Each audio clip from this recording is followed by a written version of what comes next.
ताकतें इस समाज की ताकत के सामने धराशायी हो जाएंगी। आप इस ताकत को जाति के नाम पर विभाजित करके शक्ति को छिन्न भिन्न करने का जो पाप अभी चुनाव के दौरान हुआ है, लेकिन क्या कारण था कि जो षड्यंत्र हो रहे थे, जिस षड्यंत्र की आशंका दिखाई दे रही थी, उस षड्यंत्र को करने में वे विदेशी ताकतें और विरोधी सभी सफल हो गए। यहां भारतीय जनता पार्टी कहती है नेशन फर्स्ट, देश पहले है, दल बाद में है और मेरा स्वयं का हित सबसे बाद में है। भारत माता की, भारत माता की, भारत माता की, वंदे वंदे वंदे। लोकसभा चुनाव के पहले हम सब इस बात को जानते हैं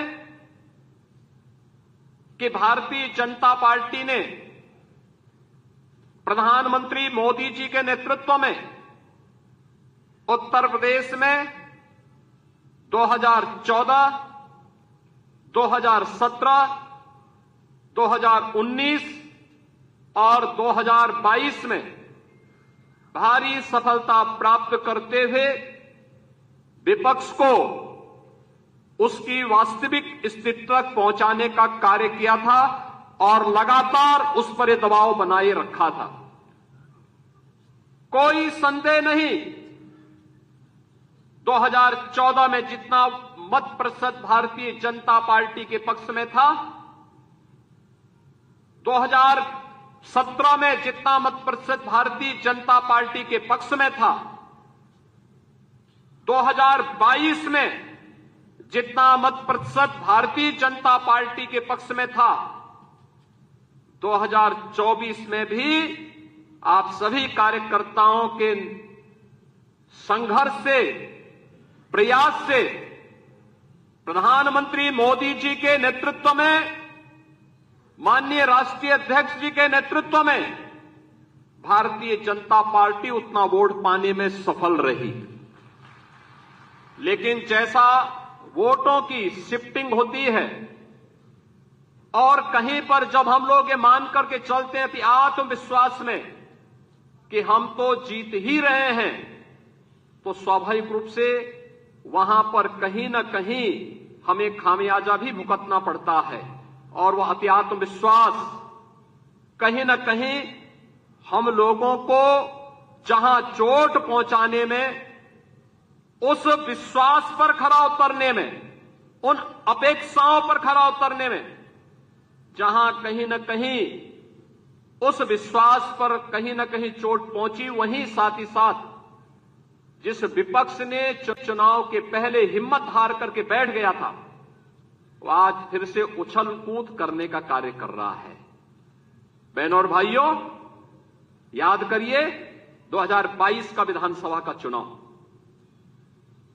2022 का विधानसभा का चुनाव विपक्ष उछल कूद कर रहा था। चुनाव के तत्काल बाद आपने देखा होगा कैसे मारपीट पर उतारू हो गए थे और तब हर कार्यकर्ता इस बात को सोचता था कि वास्तव में हमारी सरकार का माफिया मुक्त उत्तर प्रदेश का अभियान इन्हीं गुंडों के लिए है और उस उत्तर प्रदेश को आप सबके सहयोग से आज माफिया मुक्त करने में हमें सफलता प्राप्त हुई।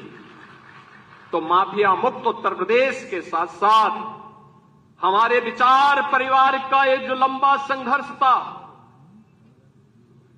500 वर्षों का इंतजार समाप्त हो,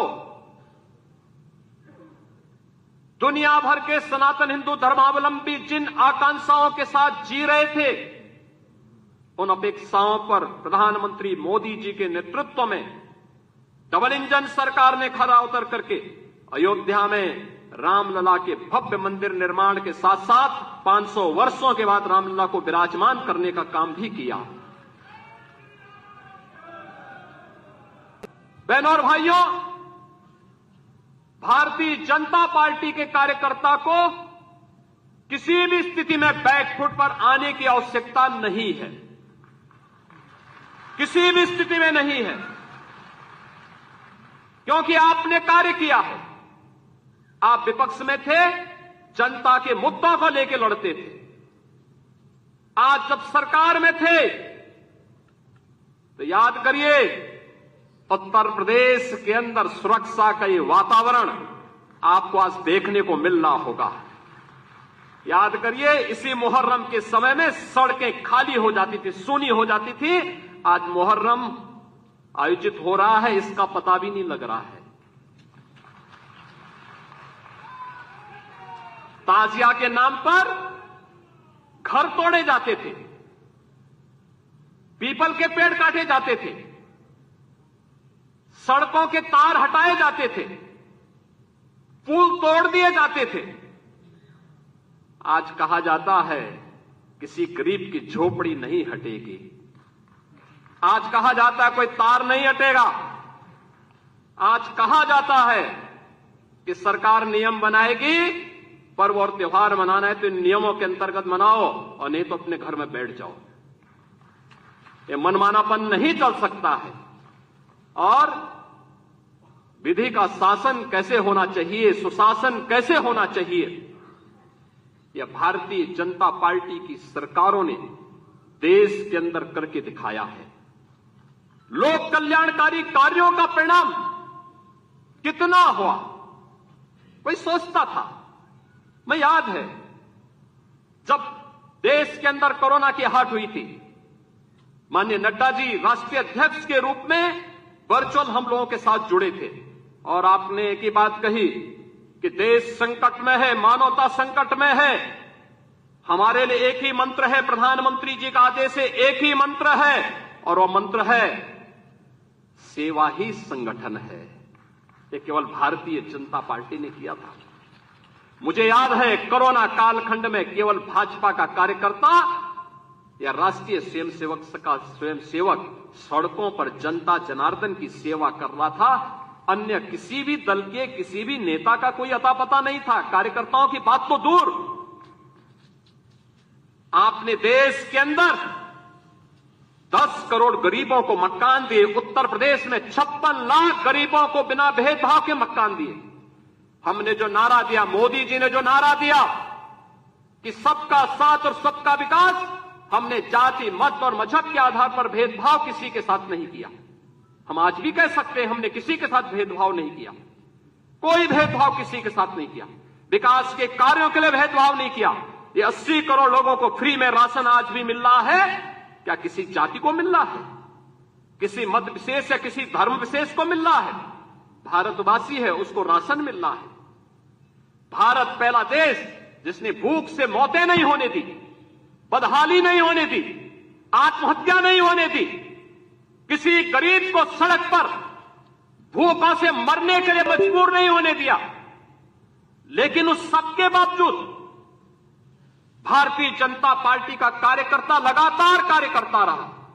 विपरीत परिस्थितियों में अपनी जान की परवाह किए बगैर लगातार कोरोना जैसी महामारी से जूझता रहा और सेवा को ही संगठन मान करके कार्य करने का परिणाम रहा कि जिस महामारी के सामने दुनिया की बड़ी बड़ी ताकतें नतमस्तक हो गई, उसी कोरोना को कहां समाप्त कर दिया मोदी जी के नेतृत्व में। भारत ने सबसे अच्छा परिणाम देकर के दुनिया के सामने कोविड प्रबंधन की एक नई अनूठी छाप छोड़ी। बीमारियों से होने वाली मौत, मुझे याद है 2014 में जब आदरणीय नड्डा जी भारत के स्वास्थ्य और परिवार कल्याण मंत्री बने थे, इंसेफ्लाइटिस के मुद्दे को लेकर के एक सांसद के रूप में मैं उनके पास गया था और उन्होंने कहा कि हम इसमें सहयोग करेंगे। नड्डा जी और मोदी जी के सहयोग से गोरखपुर में एम्स भी बना। आज गोरखपुर का एम्स चालू हो गया, काम कर रहा है। पूर्वी उत्तर प्रदेश और बिहार की, नेपाल की एक बड़ी आबादी अपने स्वास्थ्य सुविधाओं का लाभ प्राप्त कर रही है। और 40 वर्ष से जो बीमारी थी, इस बीमारी से होने वाली मौत 90 से 95% मौतें अनुसूचित जाति, अति पिछड़ी जाति और अल्पसंख्यक समुदायों की थी। आज उस मौत को हम लोगों ने, डबल इंजन की सरकार ने पूरी तरह नियंत्रित किया है। इंसेफ्लाइटिस पूरी तरह समाप्त हो गया है। उत्तर प्रदेश जैसे राज्य में इंफ्रास्ट्रक्चर, एक कल्पना थी, आज आप जाते होंगे आपको 4 लेन की कनेक्टिविटी मिलती होगी। आज आप कहीं भी जाइए, प्रयागराज जाइए, काशी जाइए, लखनऊ आइए, अयोध्या जाइए, गोरखपुर जाइए, पश्चिम के किसी भी जनपद में जाइए, इंटर स्टेट बॉर्डर पर जाइए, आपको लगेगा आज कोई नहीं कह सकता है, उसको उत्तर प्रदेश का वासी कहने में संकोच नहीं होगा, क्योंकि उत्तर प्रदेश का इंफ्रास्ट्रक्चर किसी भी अन्य जगह से अच्छा आपको प्राप्त होगा। मुझे याद है जब मैं बुंदेलखंड गया था पहली बार मुख्यमंत्री बनने के बाद, मेरे साथ आज के जल शक्ति मंत्री श्री स्वतंत्र देव सिंह जी थे। हम लोग चित्रकूट में गए। मैंने चित्रकूट में वहां के कार्यकर्ताओं के साथ बैठक किए, जनप्रतिनिधियों के साथ बैठक किए। रात्रि को मैंने वहां के उद्यमी और व्यापारियों के साथ बैठक की थी। मैंने उनसे कहा, मैंने कहा भाई यहाँ चित्रकूट में अच्छे होटल क्यों नहीं आ रहे हैं, अच्छी धर्मशालाएं क्यों नहीं बन रही हैं? उन्होंने एक ही बात कही, उन्होंने कहा अगर कोई निवेश करेगा तो डकैत उसका अपहरण कर देंगे। तो मैंने कहा मैं अगली बार तब आऊंगा जब यहां से डकैतों से मुक्त कर दूंगा। और मुझे बताते हुए प्रसन्नता है, आज न केवल बुंदेलखंड चित्रकूट बल्कि पूरा बुंदेलखंड डकैतों से मुक्त हो चुका है, माफिया से मुक्त, डकैतों से मुक्त। आज आप कहीं भी जाते होंगे, क्या काशी, क्या अयोध्या, क्या मथुरा वृंदावन, क्या विंध्यवासिनी धाम, क्या सुखतीर्थ, क्या नैमिषारण्य, क्या ये आपकी वैचारिक यात्रा और आपकी आध्यात्मिक विरासत को क्या सम्मान यहां पे नहीं मिला? आजाद देश 1947 में हो गया था। ये काम 1947 में होना चाहिए था, ये कार्य उसके बाद होना चाहिए था। डॉक्टर लोहिया की विरासत को संभालने वाले लोग, जिस डॉक्टर लोहिया ने कहा था कि भारत की पहचान 3 महापुरुषों पर है, उन्होंने कहा था कि भारत तब तक भारत है जब तक भारत के अंदर राम, कृष्ण और शिव की पूजा होगी, तब तक भारत का कोई बाल बांका नहीं कर सकता है। और राम, कृष्ण और शिव की इस परंपरा को क्या इन समाजवादियों ने कलंकित नहीं किया था? क्या अयोध्या को लहूलुहान नहीं किया था? और क्या यही कार्य ये लगातार नहीं करते रहे? मुझे आश्चर्य होता है। राजूपाल की हत्या होती है प्रयागराज में, क्या राजूपाल पिछड़ी जाति के नहीं थे? उमेश पाल की हत्या होती है, क्या उमेश पाल पिछड़ी जाति के नहीं थे? भारतीय जनता पार्टी के विधायक कृष्णानंद राय की निर्मम हत्या हो जाती है, और कृष्णानंद राय के साथ गोलियों का शिकार होने वाले लोग कौन थे? एक रमेश पटेल थे, एक रमेश यादव थे, कोई अन्य पिछड़ी जाति का था। क्या इनको पिछड़ी जाति में नहीं मानते लोग? क्या क्यों नहीं इनके बारे में आवाज उठी? ये आवाज को तभी बल क्यों मिला जब भारतीय जनता पार्टी की सरकार हुई। और आज आप देखते होंगे इन माफियाओं के लिए फातिया पड़ने वाले लोग किस प्रकार से चिल्ला चिल्ला करके फिर से चुनौती देने की स्थिति में आए हैं। और इसीलिए तो हम कह रहे हैं कि मोदी जी ने जो कहा था वो करके दिखाया। सबका साथ और सबका विकास, लोक कल्याणकारी योजनाओं की किसी भी योजना में आप देख सकते हैं, क्या राशन की योजना, क्या मकान की योजना, क्या हर घर शौचालय की योजना, चाहे हर घर नल की योजना, चाहे आयुष्मान कार्ड या किसी भी अन्य योजना में, उज्ज्वला योजना की हो योजना हो, कोई भी योजना हो, क्या किसी के साथ कोई भेदभाव हुआ? जाति, मत, मजहब के आधार पर, चेहरा देख करके किसी के साथ भी कोई भेदभाव नहीं। सारी योजनाएं बिना भेदभाव के हर तबके को दी गई। और हमें आश्चर्य होता है, समाजवादी पार्टी की सरकार के समय कन्नौज के मेडिकल कॉलेज की चर्चा हुई। कन्नौज के मेडिकल कॉलेज का नामकरण बाबा साहब डॉक्टर भीमराव अंबेडकर जी के नाम पे था। समाजवादी पार्टी के तत्कालीन मुख्यमंत्री ने नाम बदल दिया। और इस बार जब मैं वहां गया था, हमारे वहां मंत्री श्री असीम और उन्होंने मेरे सामने इस बात को रखा हमने उसी दिन कहा कि नहीं, ये बाबा साहब भीमराव अंबेडकर के नाम पर ही मेडिकल कॉलेज फिर से जाना जाएगा, और हम लोगों ने इस मेडिकल कॉलेज का नामकरण उसी समय वहां किया था। लखनऊ का भाषा विश्वविद्यालय, क्या ये मान्यवर कांसी राम जी के नाम पे नहीं था? क्यों चेंज कर दिया गया? ये सब समाजवादी पार्टी की सरकार में होता। दलित चिंतकों और महापुरुषों और सामाजिक परिवर्तन के वाहक उन महापुरुषों को क्या समाजवादी पार्टी ने अपमानित नहीं किया था? वो लगातार अपमानित करते थे। ये तो संविधान की अवहेलना करते थे। इन्होंने तो धर्म के आधार पर अनुसूचित जाति, जनजाति और पिछड़ी जाति को मिलने वाले आरक्षण पर भी सेध लगाने का काम किया था।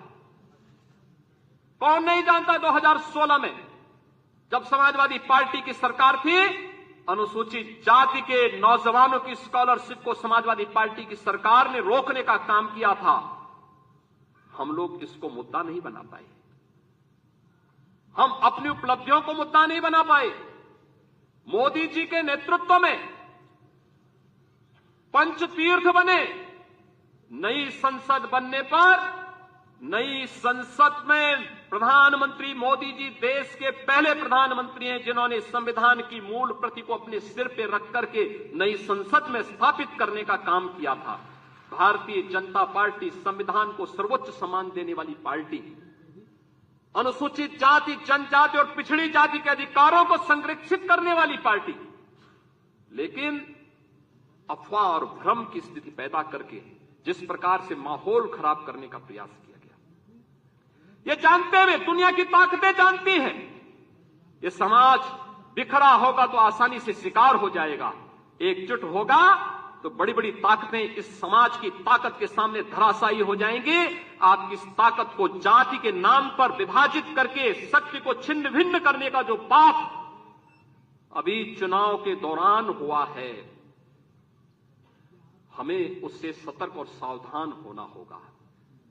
और वहीं से मैं कहने के लिए आया हूं, सोशल मीडिया प्लेटफॉर्म, आखिर आपके पास, सबके पास स्मार्टफोन है, सब लोग स्मार्टफोन पर अपने अपने ग्रुप के साथ काम भी करते हैं, एक दूसरे को मैसेज भी भेजते हैं, एक दूसरे को शुभेच्छा भी देते हैं।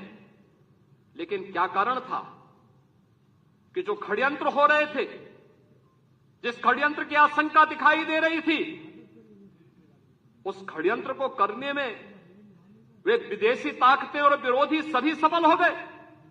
क्या कारण था?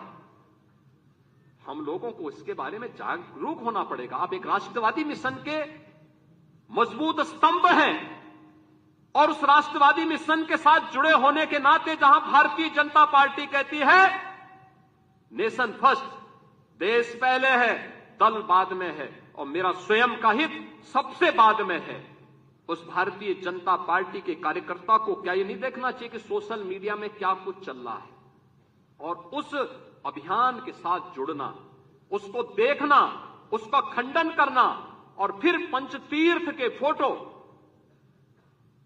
दलित महापुरुषों के और चिंतकों के बारे में भारतीय जनता पार्टी की उपलब्धियां, गरीब कल्याणकारी योजनाएं, इन सब को भी अगर हम साथ साथ भेजे होते, उन लोगों के साथ संवाद बनाए होते, तो हो सकता है इसमें कुछ और चीजें देखने को मिलती। ऐसा नहीं कि ये षड्यंत्र हुए ना हुए, 2019 में हुआ था, 2019 में हुआ था।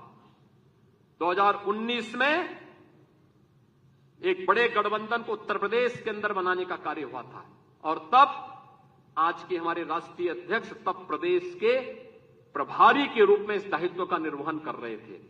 याद करिए, तब हम लोगों ने 43% वोट के प्रतिशत को बढ़ाकर के 51% करने का काम किया था, और भारतीय जनता पार्टी ने सबसे बड़े गठबंधन को धराशायी करने का काम किया था, इसी प्रदेश में किया था। और इसीलिए आज मैं कहने के लिए आया हूं, सोशल मीडिया प्लेटफॉर्म आपके लिए कितना बड़ा उपयोग हो सकता है, यह भी हमें देखना होगा। बहुत सारी ऐसी चीजें हैं जिन चीजों को हमें वास्तविक धरातल पर उतारना होगा, और उसके लिए अगर हम प्राणपण से जुड़ करके एक बार फिर से कार्य करना शुरू करेंगे, कोई कारण नहीं।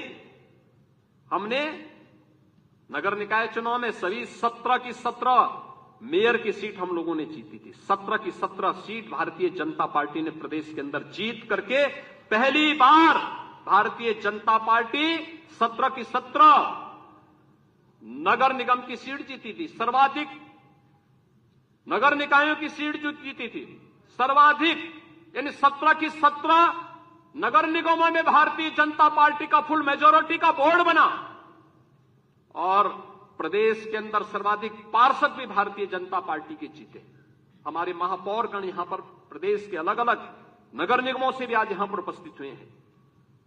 हम उस जीत के सिलसिले को, जिस जीत ने विधानसभा को चुनाव भी जिताया, नगर निकायों में भारी सफलता प्रदान कराई, सर्वाधिक चेयरमैन और सर्वाधिक पार्षद भी जिताए, और आजमगढ़ और रामपुर के उपचुनाव में भी विजय पताका भारतीय जनता पार्टी ने अपना गाड़ने का काम किया था। कोई कारण नहीं 10 की 10 उपचुनाव फिर से भारतीय जनता पार्टी अपने पक्ष में करने में सफल हो।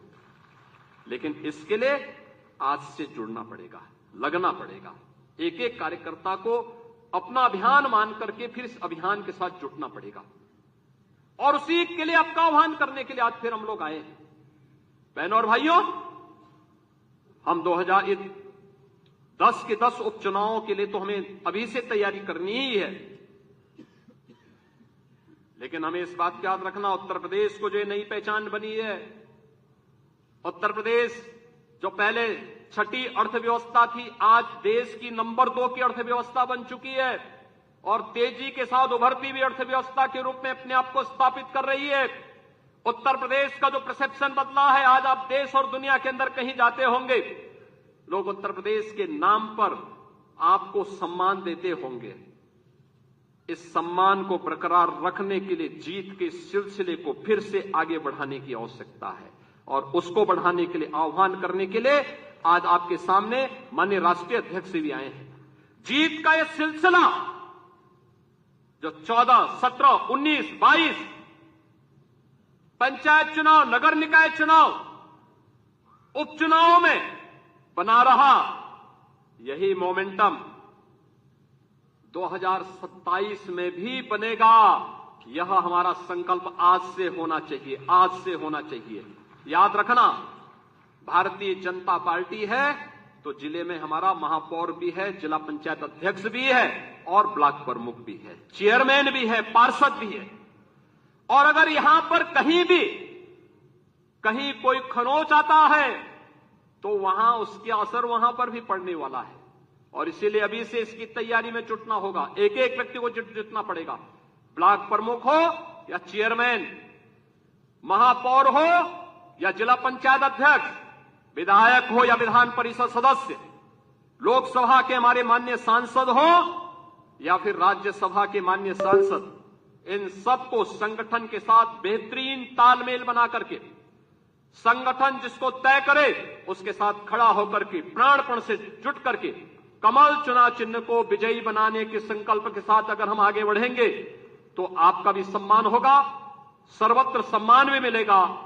और जो लोग उछल कूद करने का कुत्सित प्रयास कर रहे हैं, मुझे लगता है इनको दोबारा उछल कूद करने का अवसर ही नहीं मिल पाएगा। यह हम आप सबको आश्वस्त करने के लिए आज यहां पर आए हैं, और इसी विश्वास के साथ मैं आज के इस अवसर पर हमारे नवनिर्वाचित सांसद गण भी यहां पर उपस्थित हुए हैं, केंद्रीय मंत्री भी आए हैं जो केंद्र में उत्तर प्रदेश के हमारे मंत्री बने हैं। मैं इन सभी केंद्रीय मंत्रियों को, माननीय सांसदों का हृदय से स्वागत करता हूं, अभिनंदन करता हूं, उन्हें हृदय से बधाई देता हूं। उनके एक अच्छे कार्यकाल के लिए, उज्जवल कार्यकाल के लिए अपनी शुभकामनाएं भी देता हूं, और आप सबकी ओर से, प्रदेश भर से आए हुए हमारे संगठन के इन शिल्पियों और स्तंभों की ओर से माननीय राष्ट्रीय अध्यक्ष जी का मैं प्रदेश कार्य समिति की इस बैठक में हृदय से स्वागत करता हूं, अभिनंदन करता हूं। धन्यवाद, जय हिंद। बात करूं तो फिर चाहे हमारे एथेनॉल के प्रोडक्शन की बात हो, आज मुझे खुशी है आपको बताते हुए, और मैं चाहूंगा यहां बैठे हर लोग किसी भी गांव में जाएं, किसी भी चौपाल में जाएं, कहीं भी जाएं, हर एक को एक बात याद दिलाइएगा कि एथेनॉल में भी उत्तर प्रदेश आज नंबर 1 का राज्य हो गया है, नंबर 1 का राज्य। 118 करोड़ लीटर्स का इथेनॉल आज उत्तर प्रदेश बना रहा है। बताइए, इतना बड़ा काम और इन कामों को हम लोगों के सामने न रखें या उन लोगों को इसकी जानकारी न मिले, ये हमारे लिए उचित नहीं होगा। इसको हमको ठीक करना चाहिए।